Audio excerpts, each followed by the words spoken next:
नमस्ते। स्रोत सामग्री के इस विशेष विश्लेषण में सीधे विषय पर आते हैं। आज हम सुलेम के उल्लेखनीय इतिहास पर चर्चा करेंगे। ये एक ऐसी महिला की कहानी है जिसने समर्पण और गहरे लचीलेपन यानी रेजिलियंस की परिभाषा को ही पूरी तरह से बदल कर रख दिया।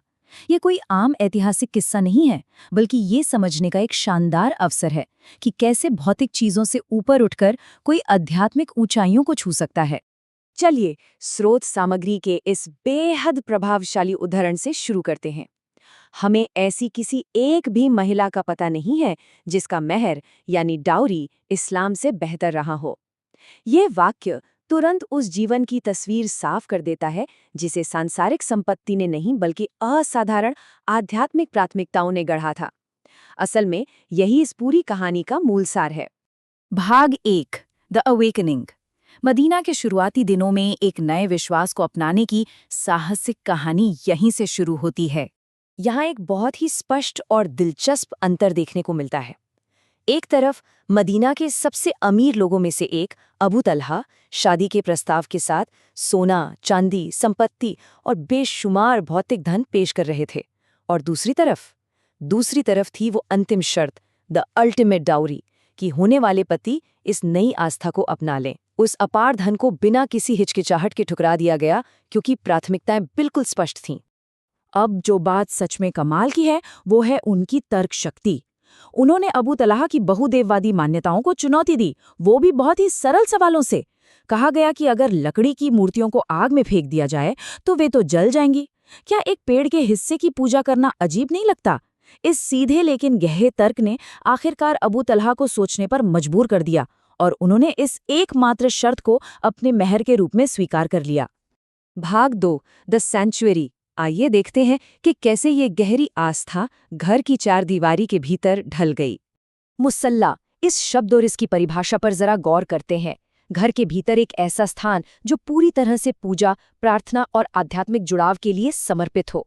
अक्सर शांति खोजने के लिए बाहर जाया जाता है, लेकिन यहाँ एक हलचल भरे पारिवारिक जीवन के बीच जानबूझकर घर का एक विशिष्ट कोना मुसल्ला के रूप में स्थापित किया गया।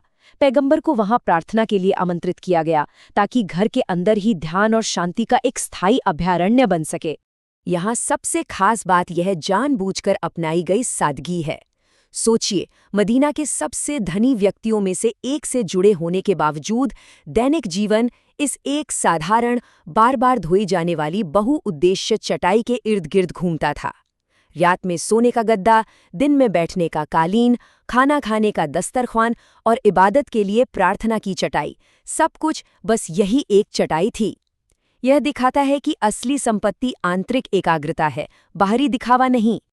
और जहाँ ऐसी सादगी होती है वहाँ बरकत भी कमाल की होती है। एक ऐसा ही चमत्कारी वाकया है जब घर में भोजन की भारी कमी थी। रोटियों के कुछ ही टुकड़े बेटे अनस की बगल में छिपाकर पैगंबर तक पहुंचाए गए। उस थोड़ी सी मात्रा में इतना आशीर्वाद आया कि 80 आदमियों ने पेट भरकर भोजन किया। और आश्चर्य की बात तो ये है कि बचा हुआ खाना पूरे 2 महीने तक चला। ये उस घर की आध्यात्मिक शक्ति का प्रत्यक्ष प्रमाण है। अब आते हैं भाग 3 पर, द अल्टीमेट ट्रायल। ये उस आध्यात्मिक नींव की सबसे कठिन परीक्षा थी। बुखार के कारण अपने छोटे बेटे को अचानक खो देना, शायद एक माँ के लिए इससे बड़ा दुख कोई और नहीं हो सकता।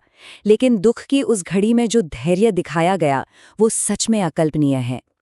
एक लंबी यात्रा के बाद लौट रहे पति को तुरंत इस झटके से बचाने के लिए अपने खुद के दिल चीर देने वाले दुख को बहुत ही बारीकी से काबू में रखा गया।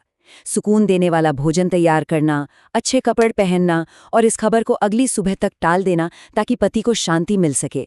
ये निस्वार्थ त्याग का एक अलग ही स्तर है। अगली सुबह जब सच्चाई बताने का समय आया तो इस बेहद सटीक सवाल का इस्तेमाल किया गया, यदि कोई अमानत उधार दे और उसे लेने के लिए वापस आए तो क्या उसे लौटाना नहीं चाहिए? बच्चे के खोने को एक ईश्वरीय अमानत के रूप में पेश करके इस भयंकर त्रासदी को निराशा के बजाय कृतज्ञता में बदल दिया गया। ये भावनात्मक लचीलेपन की एक बेमिसाल मिसाल है। भाग 4 अ लेगेसी ऑफ लव। घर की शांति से परे ये एक रक्षात्मक और उग्र प्रेम की कहानी भी है। यह देखना वास्तव में आकर्षक है कि आध्यात्मिक धैर्य और शारीरिक बहादुरी कैसे एक साथ चल सकते हैं।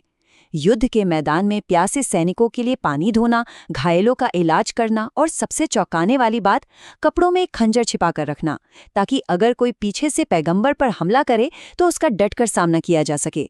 यह स्पष्ट करता है कि गहरी आस्था सबसे खतरनाक परिस्थितियों में भी असीम साहस देती है।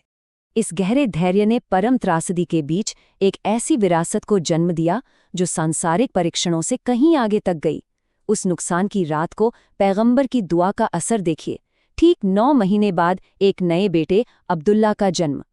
फिर अब्दुल्ला ने 7 बेटों की परवरिश की, और सबसे खास बात यह है कि वे 7 पोते कुरान के विद्वान और हाफिज बने। वो सब्र एक ऐसे आध्यात्मिक वंश में बदल गया जिसने दुनिया भर में अपनी स्थायी छाप छोड़ी।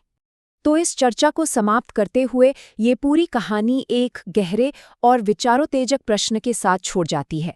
आज दैनिक लचीलेपन और ध्यान के माध्यम से कौन सी स्थायी विरासत या मेहर का निर्माण किया जा रहा है? जब भौतिक संपदा पर आध्यात्मिक मूल्यों को प्राथमिकता दी जाती है, तो गंभीर व्यक्तिगत परीक्षण भी रेजिलियंस की एक गूंजती हुई विरासत में बदल सकते हैं। ये सच में गहराई से सोचने पर मजबूर करता है। इस विश्लेषण से जुड़ने के लिए बहुत बहुत धन्यवाद।